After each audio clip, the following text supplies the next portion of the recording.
सोचिए, महीनों के इंतजार और लंबी भागदौड़ के बाद आरटीआई की दूसरी अपील लगाई गई हो और अचानक बिना किसी सुनवाई के रजिस्ट्री वहां से फाइल वापस भेज दे। ऐसा लगता है ना कि दरवाजा मुंह पर बंद कर दिया गया हो, जैसे कोई खेल चल रहा हो जहां फाइल बस इधर से उधर उछाली जा रही है। लेकिन रुकिए, आज के इस विश्लेषण में हम यही जानेंगे कि ये लड़ाई अभी खत्म नहीं हुई है।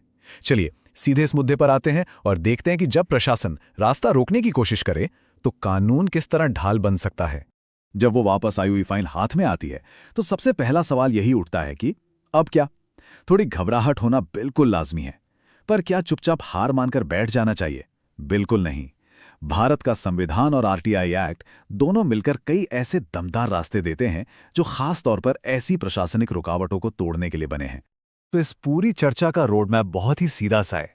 पहले देखेंगे कि दस्तावेज वापस होने के आखिर कारण क्या होते हैं, फिर समझेंगे कि क्या आयोग के पास अपील खारिज करने का पूरा अधिकार है, उसके बाद ऐसी स्थिति में तुरंत उठाए जाने वाले कदम, फिर हाईकोर्ट जाने का उपाय जिसे रिट ऑफ मैंडेमस कहते हैं, और आखिर में एक रियल लाइफ केस स्टडी और कुछ बहुत ही जरूरी सावधानियां। तो बढ़ते हैं पहले हिस्से की तरफ, दस्तावेज वापस होने के कारण। असल में आगे बढ़ने से पहले उन आम और सच कहूं तो काफी छोटी छोटी गलतियों को समझना जरूरी है जिनकी वजह से फाइल सबसे ज्यादा वापस आती है। देखिए, यहां सबसे अहम बात है नियमों का एकदम सख्ती से पालन होना। केंद्रीय और राज्य सूचना आयोगों की गाइडलाइंस बिल्कुल साफ है।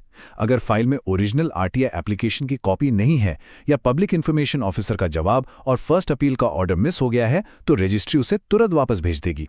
खैर, एक और बड़ी गलती होती है टाइम लिमिट क्रॉस करना। फर्स्ट अपील के ऑर्डर के 90 दिन, हाँ ठीक 90 दिन के अंदर सेकंड अपील लगानी ही होती है। और हाँ, फॉर्मेट का भी ध्यान रखना होता है। अपील सादे कागज पर होनी चाहिए, किसी लेटर हेड पर नहीं, और उस पर सिग्नेचर होने ही चाहिए। एक भी चीज छूटी और फाइल रिजेक्ट। अब आते हैं दूसरे हिस्से पर, अपील खारिज करने का अधिकार। अब एक बड़ा और सच में काफी गंभीर कानूनी सवाल उठता है, क्या सूचना आयोग के पास सच में ऐसी कोई पावर है कि बिना किसी को सुने उसकी फाइल को पूरी तरह से बाहर फेंक दे? चलिए देखते हैं कि कानून इस बारे में क्या कहता है। आरटीआई एक्ट के तहत कानूनी दरवाजा खटखटाने के दो मेन रास्ते हैं। एक है सेक्शन 18, जिसमें सीधे आयोग से शिकायत की जा सकती है, खासकर तब जब जानकारी देने से मना कर दिया गया हो। और दूसरा रास्ता है सेक्शन 19(3) यानी सेकंड अपील, जो पहली अपील के बाद आती है। अब आयोग इन दोनों धाराओं के तहत काम तो करता है, पर ध्यान देने वाली बात यह है कि उनका अधिकार मनमाना नहीं है। फाइल वापस आने का मतलब यह बिल्कुल नहीं है कि कानूनी तौर पर केस ही खत्म हो गया। यह तो बस एक प्रशासनिक प्रक्रिया है। और यहां एंट्री होती है कानून के सबसे बड़े आधार की, प्राकृतिक न्याय का सिद्धांत, यानी प्रिंसिपल ऑफ नेचुरल जस्टिस। असल में इसका सीधा सा मतलब यह है कि फेयर प्ले होना ही चाहिए। किसी भी आयोग या अधिकारी के पास ये हक नहीं है कि बिना दूसरे पक्ष की बात सुने उसके अधिकार को ही खत्म कर दे। अगर बिना किसी ठोस वजह और बिना सुनवाई के फाइल बंद कर दी जाती है तो समझिए ये लीगली 100% गलत है और इसके खिलाफ पूरी ताकत से आवाज उठाई जा सकती है। चलिए तीसरे हिस्से की तरफ बढ़ते हैं। त्वरित कार्रवाई के कदम। समस्या तो समझ आ गई, पर अब इसका सॉल्यूशन क्या है? जब फाइल वापस आए तो प्रशासनिक स्तर पर तुरंत क्या एक्शन लेना चाहिए?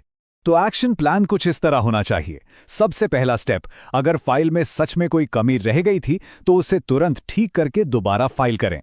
पर अगर सब कुछ बिल्कुल परफेक्ट था और फिर भी फाइल वापस आ गई तो रजिस्ट्री से लिखित में, जी हां रिटन में, इसका कारण मांगा जाना चाहिए। और अगर वहां से कोई जवाब ना मिले तो उसी आरटीआई कानून का इस्तेमाल उसी आयोग के खिलाफ किया जा सकता है। एक नई आरटीआई लगाकर सीधा पूछा जा सकता है कि भाई ये सेकंड अपील आखिर किस नियम के तहत वापस की गई है। ये कदम ही पूरे सिस्टम को जवाबदेह बना देता है। वैसे एक बात जरूर कहनी है, और ये बहुत ध्यान से समझने वाली बात है। जब पहली बार फाइल लौट कर आती है ना, तो अक्सर लोग हिम्मत हार जाते हैं, सोचते हैं कि सिस्टम ही खराब है, कुछ नहीं होने वाला। मेरा मतलब है, लोग यहीं सबसे बड़ी गलती कर बैठते हैं। प्रशासन की आधी कोशिश तो यही होती है कि लोग थक कर बैठ जाएं, पर कानूनी लड़ाई का असली गेर तो यहीं से बदलना होता है। तो फिर अब बढ़ते हैं अपने चौथे हिस्से पर, उच्च न्यायालय का उपाय। सोचकर देखिए, सारे डॉक्यूमेंट्स ठीक कर लिए, लेटर्स भेज दिए, फिर भी आयोग अपना काम करने से साफ इनकार कर दे, तो फिर आखिर में सबसे बड़ा संवैधानिक हथियार कौन सा बचता है? इस पूरे मुद्दे के सबसे पावरफुल कानूनी हिस्से पर आते हैं, रिट ऑफ मैंडेमस। ये एक लैटिन शब्द है जिसका सिंपल सा मतलब है हम आदेश देते हैं। जब सूचना आयोग जैसी कोई बॉडी अपनी लीगल ड्यूटी, जैसे कि अपील सुनना निभाने से इनकार कर दे, तो संविधान का आर्टिकल 226 सीधे हाईकोर्ट का दरवाजा खोलता है। हाईकोर्ट अपना पावर यूज करके आयोग को आदेश दे सकता है कि एक तय समय के अंदर उस मुद्दे की सुनवाई करनी ही पड़ेगी। है ना कमाल की चीज? पर ठहरिए, सीधे मुंह उठाकर हाईकोर्ट नहीं जाया जा सकता। इसके लिए कुछ बहुत ही सख्त कानूनी शर्तें होती हैं।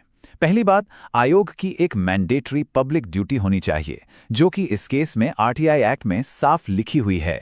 दूसरी बात, अपील करने वाले का एक पर्सनल लीगल राइट होना चाहिए। और अब सबसे अहम पॉइंट, हाईकोर्ट जाने से पहले आयोग को एक फॉर्मल लिखित मांग या रिटन डिमांड भेजी गई हो, जिसमें उन्हें अपना काम करने के लिए कहा गया हो। और हाँ, ये लेटर भेजने के बाद कम से कम 30 दिन का इंतजार करना लाजमी है। अगर उसके बाद भी वहां से कोई जवाब नहीं आता, तभी रिट फाइल की जा सकती है। अब आते हैं 5वें और आखिरी हिस्से पर, केस स्टडी और सावधानियां। ये लीगल बातें थोड़ी भारी और टेक्निकल लग सकती हैं, तो चलिए इनको एक रियल लाइफ जैसी टाइमलाइन से समझते हैं। सब कुछ एकदम क्लियर हो जाएगा। मान लीजिए किसी ने पहले दिन आरटीआई लगाई, 45 दिन तक पहली अपील की प्रोसेस पूरी हुई, 90वें दिन दूसरी अपील लगाई गई, पर आयोग ने उसे गलत तरीके से वापस भेज दिया। अब यहां घबराने की जगह 100वें दिन आयोग को एक फॉर्मल रिटन डिमांड भेज दी गई। फिर 30 दिन का शांति से इंतजार हुआ। जब 130वें दिन तक वहां से कोई पत्ता नहीं हिला, तो सारे सबूतों के साथ सीधे हाई कोर्ट में रिट फाइल कर दी गई। एकदम सॉलिड और कानूनी रूप से मजबूत तरीका। पर कोर्ट का रास्ता लेने से पहले कुछ चेतावनियों को ध्यान में रखना बहुत जरूरी है। कोर्ट में हवा में बातें नहीं होती, वहां हर चीज पेपर पर होती है। इसलिए हमेशा इंश्योर करें कि डॉक्यूमेंट्स बिल्कुल कंप्लीट हों। पोस्ट ऑफिस या रजिस्ट्री की हर एक रसीद, जी हां, एक एक स्लिप को संभाल कर रखना चाहिए, क्योंकि यही रसीदें कोर्ट में प्रूव करेंगी कि आयोग को प्रॉपर टाइम दिया गया था। और लास्ट बात, हर स्टेट के कमीशन के छोटे मोटे नियम अलग हो सकते हैं, तो उनकी वेबसाइट चेक करना एक बहुत ही अच्छी आदत है। ऐसे ही थोड़े उलझे हुए कानूनी मुद्दों को आसानी से समझने और आरटीआई, रेवेन्यू या ह्यूमन राइट्स जैसे टॉपिक्स पर अपनी पकड़ मजबूत करने के लिए गब्बर आरटीआई ऑनलाइन चैनल को जरूर सब्सक्राइब करें। यहाँ ऐसी प्रैक्टिकल जानकारी लगातार मिलती रहती है जो सच में पावर देती है। तो चलिए आज के इस विश्लेषण को इस एक जरूरी विचार के साथ खत्म करते हैं। जब कोई अधिकारी फाइल वापस भेजता है तो असल में वो सामने वाले के धैर्य का टेस्ट ले रहा होता है, पर कानून हमेशा सही का साथ देता है। प्रिंसिपल ऑफ नेचुरल जस्टिस से लेकर हाई कोर्ट की रिट ऑफ मैंडेमस तक लड़ने के पूरे हथियार मौजूद हैं। सवाल सिर्फ इतना सा है कि क्या प्रशासनिक रुकावटों के आगे हार मान ली जाएगी या संविधान का इस्तेमाल करके इस लड़ाई को जीता जाएगा। सीखते रहना, जागरूक रहना और हक के लिए आवाज उठाते रहना ही तो असली जीत है।